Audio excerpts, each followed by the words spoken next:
마가복음 14장 1절에서 9절 말씀. 이틀이 지나면 유월절과 무교절이라 대제사장들과 서기관들이 예수를 흉계로 잡아 죽일 방도를 구하며 이르되 밀란이 날까 하노니 명절에는 하지 말자 하더라. 예수께서 베다니 납병 자 시몬의 집에서 식사하실 때 한 여자가 매우 값진 향유 곧 순전한 나드 한 옥합을 가지고 와서 그 옥합을 깨트려 예수의 머리에 부으니 어떤 사람들이 화를 내어 서로 말하되 어찌하여 이 향유를 허비하는가? 이 향유를 300데나리온 이상에 팔아 가난한 자들에게 줄 수 있었겠도다 하며 그 여자를 책망하는지라. 예수께서 이르시되 가만히 두라. 너희가 어찌하여 그를 괴롭게 하느냐? 그가 내게 좋은 일을 하였느니라. 가난한 자들은 항상 너희와 함께 있으니 아무 때라도 원하는 대로 도울 수 있거니와 나는 너희와 항상 함께 있지 아니하리라. 그는 힘을 다하여 내 몸에 향유를 부어 내 장례를 미리 준비하였느니라. 내가 진실로 너희에게 이르노니 온 천하에 어디서든지 복음이 전파되는 곳에는 이 여자가 행한 일도 말하여 그를 기억하리라 하시니라. 아멘. 안녕하세요. 승리한상 가족 여러분, 그리고 강성성경연구원 여러분. 오늘은 마가복음 14장 1절에서 9절 말씀을 구속의 역사에 기여하는 성도들이 되자라는 제목으로 함께 나누는 시간을 갖도록 하겠습니다. 오늘 말씀은 우리가 잘 알고 있는 향유 옥합을 깨트려 예수님의 머리에 부음으로써 예수님의 장례를 미리 준비한 마리아에 대한 기록이고, 이것을 기념하게 하라는 내용으로 우리에게 전달되고 있습니다. 우리 마가복음 본문에서는 이 여인이 누구인지 기록되어 있지 않지만 요한복음에서는 이것이 마리아 마르다 자매의 마리아라고 기록되어 있습니다. 그리고 이것에 대한 의미도 우리에게 분명히 전달되어지고 있고, 복음서는 이 내용을 우리에게 잘 전해주고 있습니다. 자, 이 내용 안에서 또 대단한 관점이 우리가 하나를 발견할 수 있는데, 그것은 하나님의 뜻에 순종함으로써 하나님의 영광에 동참하는 사람과 하나님의 뜻에 거역함으로써 하나님의 공의의 심판이 되어서, 공의의 심판의 대상이 되어서 하나님께 영광 돌리는 사람이 있다는 것입니다. 이 말씀에 대한 좀 더 자세한 여러분들의 설명은 여러분들이 소요리 문답 1번 강좌를 통해서 확인하실 수 있습니다. 그 내용이 오늘 우리 성경 본문 가운데 복합적으로 등장을 하게 됩니다. 그 내용 또한 우리가 본문을 보면서 하나씩 확인하도록 하겠습니다. 자, 1절부터 봅시다. 이틀이 지나면 유월절 무교절이라. 그리고 곧 이제 예수님이 십자가에 달려 죽으실 때가 다가오고 있어요.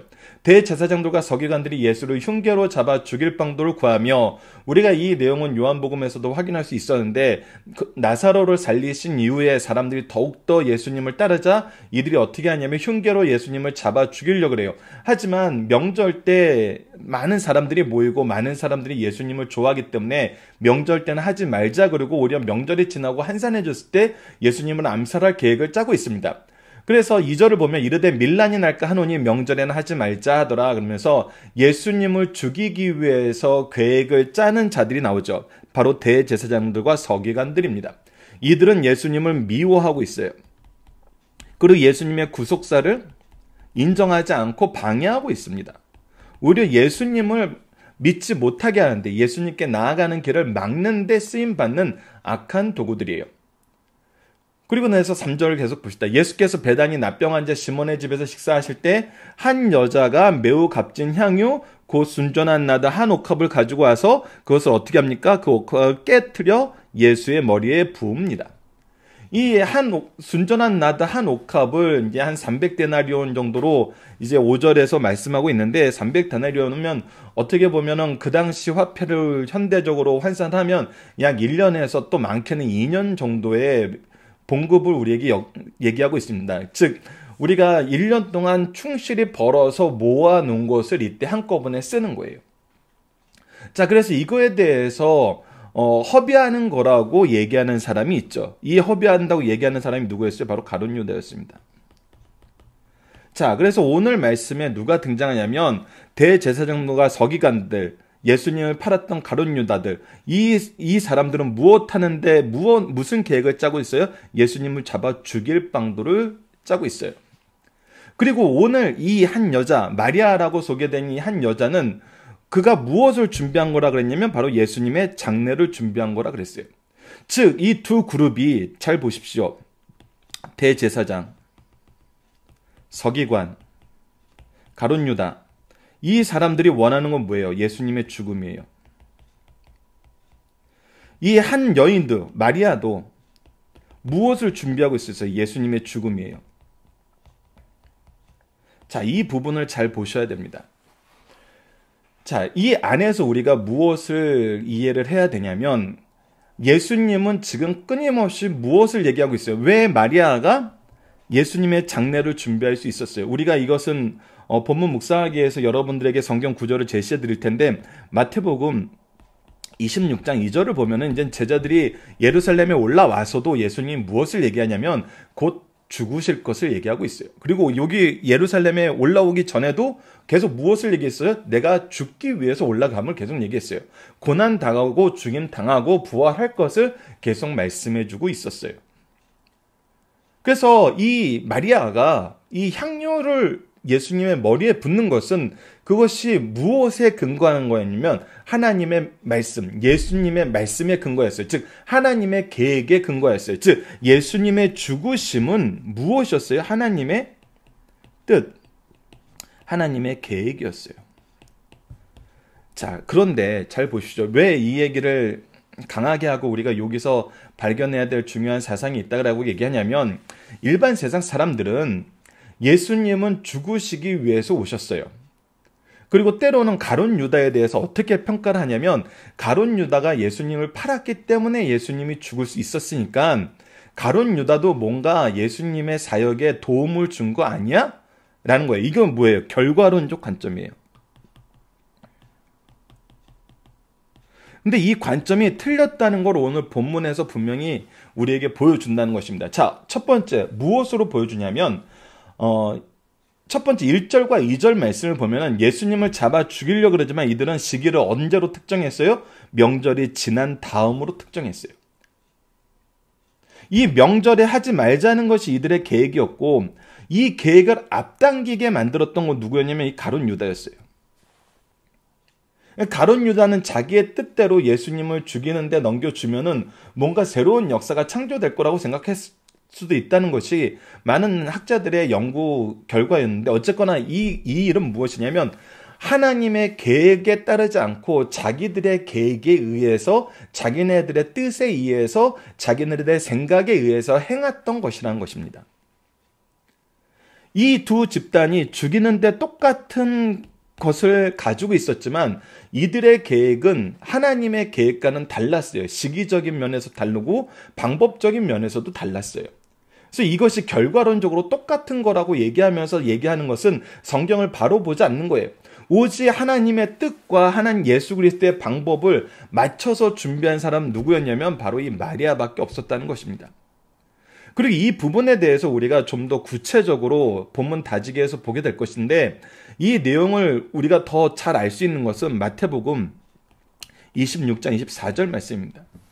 마태복음 26장 24절에서는 제자들이 식사를 할 때 이곳에서 나를 팔 자가 있을 거라고 얘기하면서 예수님이 뭐라고 얘기하냐면, 인자는 기록된 대로, 즉 하나님의 뜻대로 죽게 될 거예요.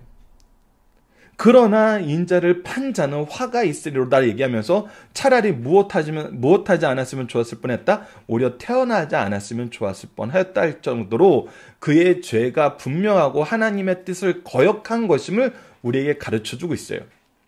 자, 그래서 소요리 문답 첫 번째, 인간의 제일 되는 목적은 무엇입니까? 삶의 목적은 무엇입니까? 했을 때 하나님께 영광 돌리고 그것을 즐거워하는 것입니다 라고 얘기해요. 다시 한번 그 내용을 여러분들에게 간략하게 소개를 해드리면은, 모든 인생은 왜 창조되었냐면 하나님께 영광 돌리기 위해서 창조되었어요. 이것이 하나님이 인간을 창조하신 창조의 목적이에요. 이유예요. 자, 창조의 하나님의 목적이 인간에 의해서 꺾이는 것이 있을 수 있습니까?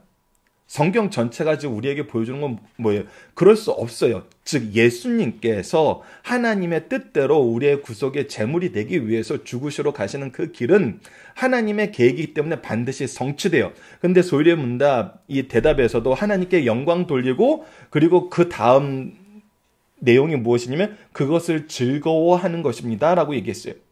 자, 이것을 즐겁게 참여한 사람 누구예요? 오직 마리아밖에 없었어요. 예수님의 제자들은 이 일에 아예 참여도 못했어요. 그런데 즐겁지 않게 악한 방법으로, 하나님의 방법을 싫어하는 다른 방법으로 이 일을 했던 건 누구예요? 대제사장들과 서기관들과 가룟 유다였어요. 그래서 이들은 어떻게 쓰임 받았냐면 하나님의 뜻을 거역함으로써 쓰임 받아서 무엇을 받게 돼요? 하나님의 심판을 받게 되고, 이것이 하나님의 공의를 이루는 것이기 때문에 하나님께 영광을 돌려요. 하지만 하나님의 뜻을 즐거워하는 이 마리아는 예수님께서도 분명히 얘기하신 것처럼 그가 내게 좋은 일을 하였으니까 그를 책망하지 말라 그러면서 이 천하의 복음이 전파되는 곳에 이 여인을 기억하게 하리라는 예수 그리스도의 선언이 있을 만큼 이것은 기뻐하고 하나님의 뜻에 합당한 거였어요. 그래서 우리가 이것을 봐야 돼요. 왜 교회에서, 왜 성경에서 좋은 일도 중요하지만 그 방법도 중요하냐고 얘기하냐면, 방법이 중요하다는 것은 철저하게 무엇에 순종하는 거냐면 하나님의 뜻, 하나님의 공의, 하나님의 통치, 오직 하나님께 순종하기 때문에 우리의 과정이 하나님의 뜻과 일치하는 거예요. 결과만 보고 판단하는 것이 아니라는 것입니다. 성경은. 그렇게 판단을 하니까 가룟 유다도 뭔가 했다라고 얘기하는데, 오늘 이 장면은 동일한 죽음으로, 예수님의 죽음으로 향하여 가는 이 동일한 목적을 꿈꾸는 것이 똑같다 그러더라도 이들의 계획과 이들의 목적과 이들의 방법은 철저하게 하나님과 달랐던 것을 보여주고 있어요. 대제사장들과 서기관들과 가룟 유다는. 그러나 누구는 똑같았어요? 이 마리아는 똑같았어요. 그래서 예수님이 뭐라고 얘기해요? 천하 어디든지 복음이 전파되는 곳에서는 이 여자가 행한 일도 말하여 그를 기억하라 하심으로 하나님의 뜻을 따르는 삶이, 순종하는 삶이, 즉 구속의 역사에 기여하는 성도들은 어떤 사람들인지를 우리가 알고 있다는 거예요. 그래서 여러분도 우리가 교회 안에서, 신앙 안에서 복음의 어떤 역사의 결과를 볼 때 이것을 결과론적으로 우리가 생각을 하면 안 돼요. 모든 과정에서 일어나는 하나님의 뜻이 무엇이고, 하나님의 계획이 무엇이고, 하나님의 방법이 무엇이고, 하나님이 이루시고자 하는 목적이 무엇인지를 우리가 알아야 된다는 거예요. 무엇을 통해서? 성경 말씀을 통해서. 그런 사람이 구속사에 능력 있는 일꾼들이란 것입니다. 오늘 우리가 본문 말씀에서는 가난한 자들을 줄 수 있겠다라고 얘기하면서 오히려 이 말씀에 대해서 성경은 뭐라고 평가하냐면 그는 도적이라, 그의 욕심으로 인해서 이런 얘기를 한 거지 핑계였다는 거예요. 자기 욕심을 채우기 위해서 오히려 가난한 자들을 끄집어냈던 것이고 가난한 자들을 이용한 것이죠. 근데 예수님께서는 이거에 대해서도 분명히 무엇이라고 얘기하냐면, 가난한 자들은 항상 너희와 함께 있으니 아무 때나도 원하는 대로 도울 수 있거니와, 가난한 자를 돕지 말라는 것이 아니에요. 가난한 자를 돕는 것은 하나님의 뜻이에요. 하나님께서 우리에게 명령하신 기쁘신 일이에요. 그렇기 때문에 이것은 우리가 항상 힘써야 돼요. 근데 항상 힘쓰면서도 너희들이 무엇을 놓치지 말라면 하나님의 계획과 뜻이 지금 현재 우리를 어디로 이끌고 있고 복음의 역사가 무엇인지를 너희들이 알아야 된다는 거예요. 그래서 이 말씀을 통해서 우리가 또 두 번째 받을 수 있는 교훈은 무엇이냐면, 우리가 구제하는 것이 중요하고 하나님께서 기뻐하시는 거지만 이것이 우리의 복음의 사역보다 먼저 될 수는 없어요. 분명히 오늘 본문 말씀은 그 내용까지도 우리에게 제시해주는 가장 좋은 예로서 이 말씀을 우리에게 주고 있다는 것입니다. 자, 그러면 본문 묵상하기를 통해서 다시 한번 이제 다른 복음서의 말씀을 같이 읽으면서 확인해 보도록 하겠습니다. 예수님을 죽이려는 자들은 언제 예수님을 죽이려고 했나요? 분명히 죽이려는 데 동의했지만 이들이 계획한 그 계획은 어떻게 했어요? 허무하게 무너졌어요. 이들이 할 수 없었어요. 그러니까 결과론적으로 이들이 원하는 것이 되었다 그래서 이들의 계획이 성공했다라고 평가하는 것은 어리석은 평가예요. 이들의 계획은 다 무너졌어요. 대제사장들과 서기관들의 계획도 무너졌고 가룟 유다의 계획도 무너졌고 심지어는 사탄의 계략도 무너졌어요. 오직 누구의 계획만 이루어졌어요? 하나님의 계획만 이루어졌다는 거예요.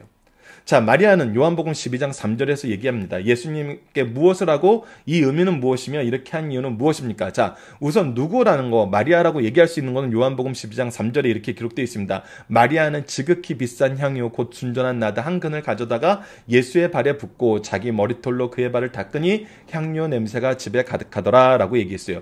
이것은 어떻게 한 거예요? 그래서 값진 향유 한 나드를 가지고 와서 깨뜨렸다는 건 온전히 다 썼다는 거예요. 예수님께 부었다는 거예요.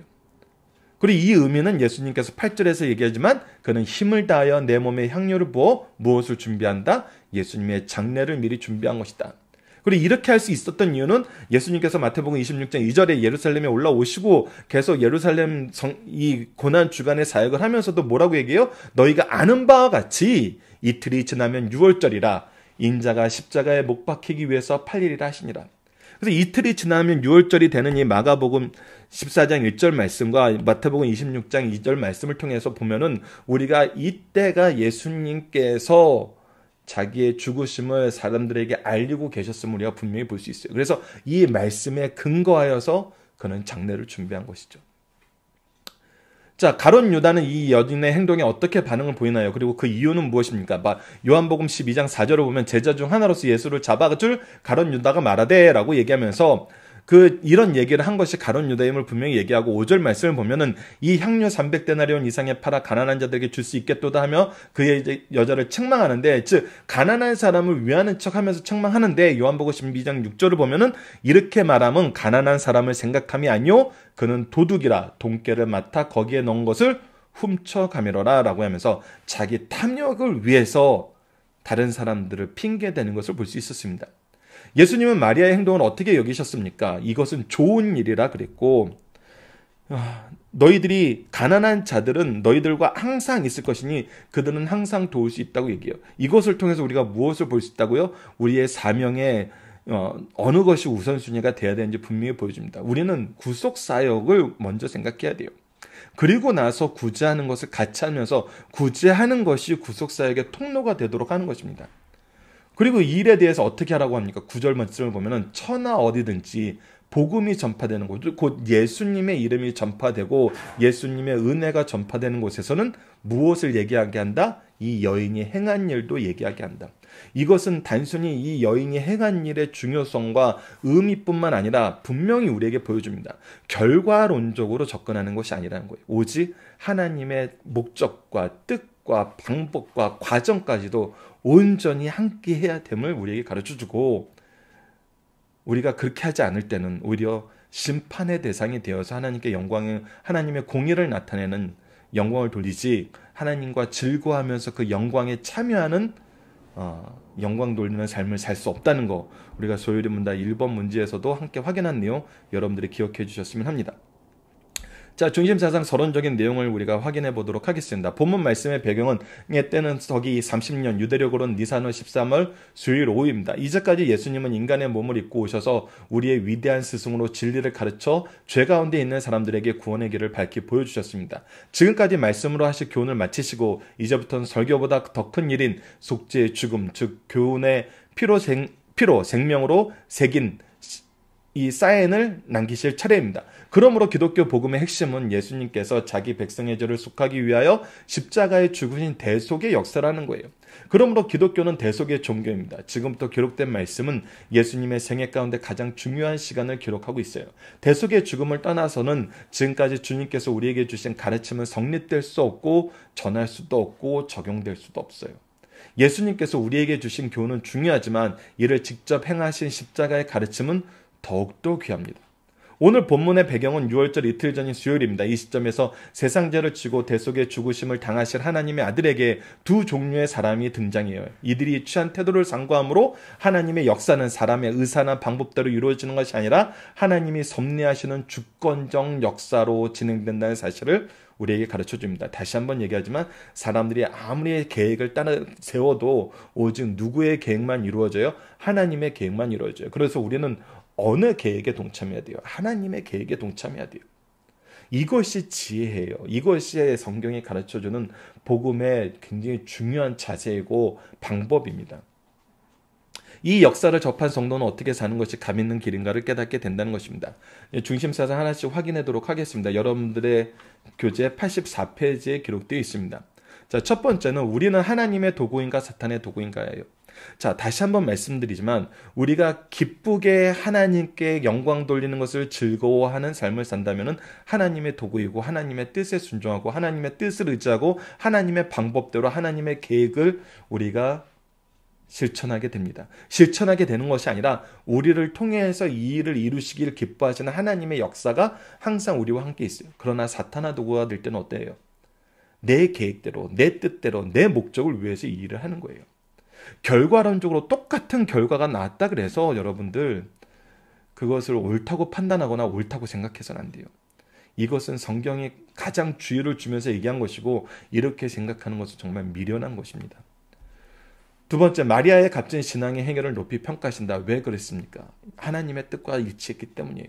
예수 그리스도의 말씀과 일치했기 때문이에요. 그 말씀에 주목하였고 그 말씀이 행동의 기준이 되었고 행동의 방향이 되었고 행동의 결과가 되었던 것입니다. 오직 하나님과 동행하는 삶, 예수님과 동행하는 삶, 그 계획을 위해서 헌신하고 즐거워하는 삶, 그것이 가장 높이 평가받는 신앙의 모습이라는 거 우리에게 분명히 가르쳐주고 있습니다. 세 번째, 유다를 중심으로 구속사적 안목이 없는 제자들에게 제자들의 좁은 편견을 볼 수 있어요. 굉장히 우리가 주의해야 되는 거예요. 우리는 하나님의 뜻을 볼 수 있어야 되고 하나님의 구속의 역사가 어디로 흘러가는지를 볼 수 있어야 돼요.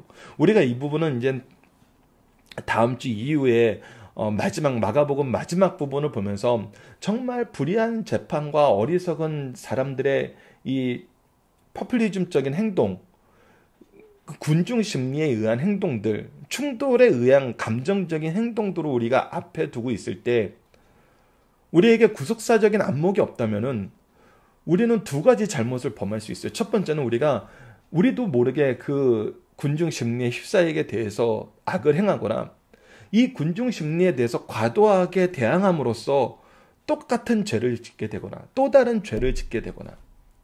그러나 구속사적인 안목이 있는 사람은 무엇을 했어요? 이 대속의 길에 동참했어요.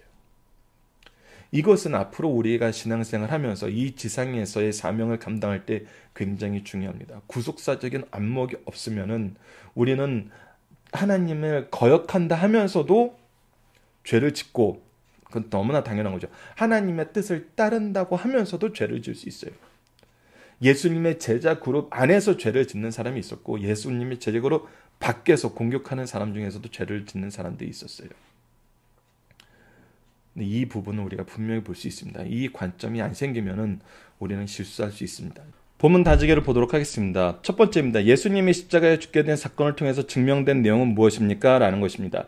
자, 우리가 이 부분을 통해서는 크게 세 가지를 볼 수 있습니다. 첫 번째는 하나님의 뜻은 반드시 성취된다는 것입니다. 하나님의 뜻은 반드시 성취된다는 것. 이것은 누구도 막을 수 없다는 것입니다. 두 번째는 하나님의 뜻이 성취되는데 의의 도구로 쓰임받는 사람이 있고 징계의 도구로 쓰임받는 사람이 있다는 것입니다. 그래서 우리가 결과론적으로 징계의 도구로 쓰임받는 것도 의미가 있어. 이것은 잘한 것이야 라고 얘기하는 절대로 할 수 없다는 것입니다. 다시 한번 여러분들이 마태복음 26장 24절 말씀을 찾아보고 묵상하여 주십시오. 예수님은 기록된 대로, 즉 하나님의 뜻대로 가시지만 예수님을 찬 판자는 어떤 것이다?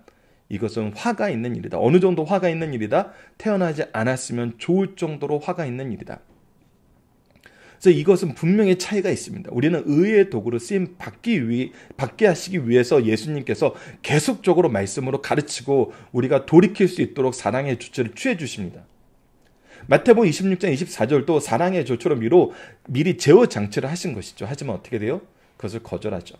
자, 여기서 혹시 여러분들께서 실수하실까봐 다시 한번 또 다른 한 가지 말씀을 드리고 싶은 것은, 그럼 우리가 이 징계의 도구로 쓰임받는 사람에 대해서 그 사람들을 비난하고 그 사람들을 욕하고 그 사람들을 우리가 악하다고 평가할 수 있는가?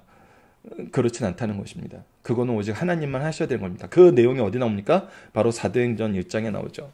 바로 베드로가 가룟 유다에 대해서 평가할 때 어떻게 평가합니까? 화가 있으려다 얘기하셨기 때문에 우리도 그가 화를 당했다라고 얘기하고 지옥에 떨어졌다 그러고 뭐 사탄의 자식이라고 얘기할 수도 있었을 거예요. 근데 뭐라고 얘기해요? 그는 제갈 곳으로 갔다라고 얘기하면서 하나님께서 하신 일, 그리고 우리의 부족함과 우리의 연약함을 겸손하게 나타내는 그런 말로 합니다.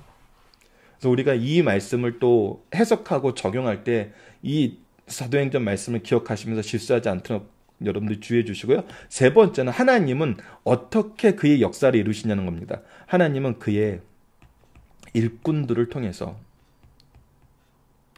하나님의 뜻을 이루길 기뻐하신다는 것입니다. 이것이 하나님이 우리를 구속사의 능력 있는 일꾼으로 세우신 이유입니다.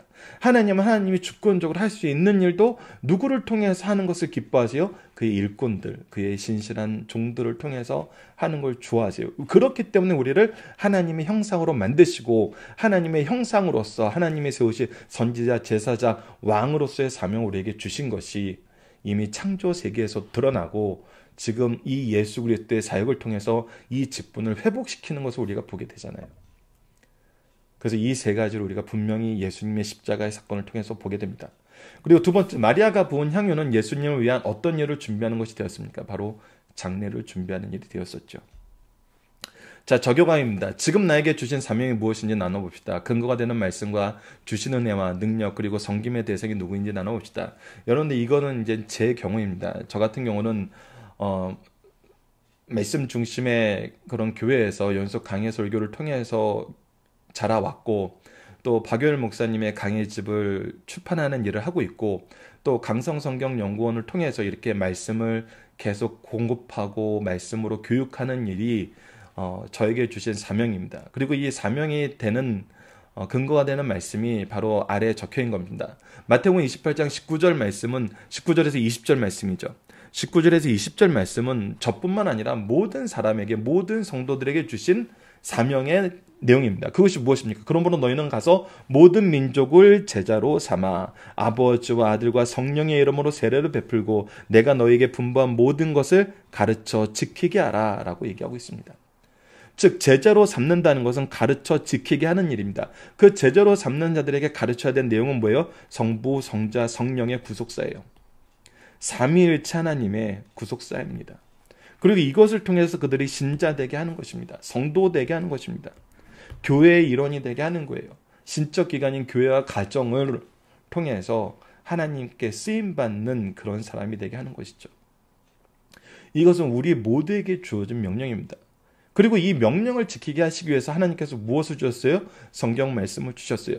신명기 6장 6절에서 9절 말씀에 그것이 잘 나타나죠. 오늘 내가 내게 명하는 이 말씀을 너는 마음에 새기고 내 자녀에게 부지런히 가르치며 집에 앉았을 때든지 길에 갈 때든지 누워있을 때든지 일어날 때든지 이 말씀을 강론할 것이며 너는 또 그것으로 내 손목에 매어 기호를 삼고 미간에 붙여 표를 삼고 내 집 문설주와 바깥문에 기록할지니라.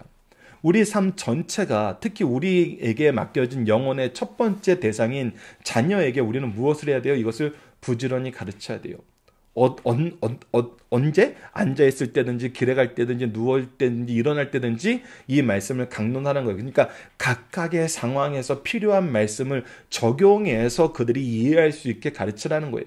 그리고 그것이 우리 삶의 표징이 돼야 된다는 거예요. 내 손목에 메고 기호를 삼고 표로 삼고 문설주와 바깥문에 기록하여서 우리가 하나님 말씀으로 사는 가문이고 가정이고 그러한 공동체임을 알려야 된다는 거예요. 이것은 어려서부터 일어나야 되는 일입니다. 우리가 이 일을 힘써야 되는 것이 부모의 모습이에요. 그래서 디모데후서 3장 16절에 분명히 합니다. 이 모든 성경은 하나님의 감동으로 된 것이에요. 이것이 우리에게 이것을 할 수 있고 이 안에서 우리가 이것을 경험할 수 있는 것은 이것이 하나님의 말씀이기 때문이고 하나님의 감동으로 된 것이어서 교훈과 책망과 바르게 함과 의로 교육하기에 유익하기 때문입니다. 그래서 성경 말씀을 배우고 가르치는 것보다 더 중요한 일은 없다는 거예요. 계시록 1장 3절에서도 이 예언의 말씀을 읽는 자 듣는 자 그 가운데 기록된 것을 지키는 자는 복이 있나니라고 얘기합니다. 그래서 이것을 읽고 듣고 지킬 수 있는 삶을 살아야 돼요. 그리고 예수님은 분명히 요한계시록 마지막에 무엇을 얘기하냐면 나 예수는 교회를 위하여 내 사자를 보내어 이것들을 너희에게 증언하게 하노니 즉 우리는 증언하는 삶을 살게 하셨다는 것입니다. 이것이 강성성경연구원이 말씀을 연구하고 이렇게 말씀을 계속 나누는 이유입니다. 이것은 제가 개인적으로 저의 예를 들어서 얘기한 것이고, 제 간절한 기도 제목은 이 방송을 보는 모든 분들이 이 말씀을 근거로 여러분들의 사명을 할 수 있는, 그리고 이 사명을 지킴으로써 하나님의 뜻에 따른 모습으로 지킴으로써 의의 도구로서의 삶을 살기를 바랍니다. 그런 자에게 예수님께서는 무엇이라고 해요? 성령과 신부가 말씀하시러 오라 하는도다. 오라 할 것이요 목마른 자도 올 것이요 원하는 자는 값없이 와서 무엇을 받으라? 생명수를 받으라고 얘기하고 있습니다. 우리에게 주신 생명의 말씀, 생명의 능력, 생명의 약속과 열매가 있는 이 성경을 우리가 항상 가까이 했으면 합니다. 자, 말씀을 기초로 기도하기를 통해서 마치겠습니다. 이번 주 공동 기도 제목은 하나님의 말씀 안에서 마지막 때를 바로 알고 거짓 선생들의 유혹을 이기고 믿음을 지키며 인내하는 삶을 살게 해주시도록 기도하고, 오늘 말씀을 통해서는 하나님, 우리가 오직 주님의 일꾼이 되게 하여 주소서, 우리가 말씀에 근거하여 사명을 감당하게 하시고 은혜 속에 필요한 능력과 섬김의 대상을 사랑으로 품게 하여 주소서라고 함께 기도하고, 여러분들 각자의 기도 제목이 있는 분들, 혹시 급한 기도가 있는 분들 함께 댓글로 남겨주시면 함께 기도하는 시간을 갖도록 하겠습니다. 감사합니다.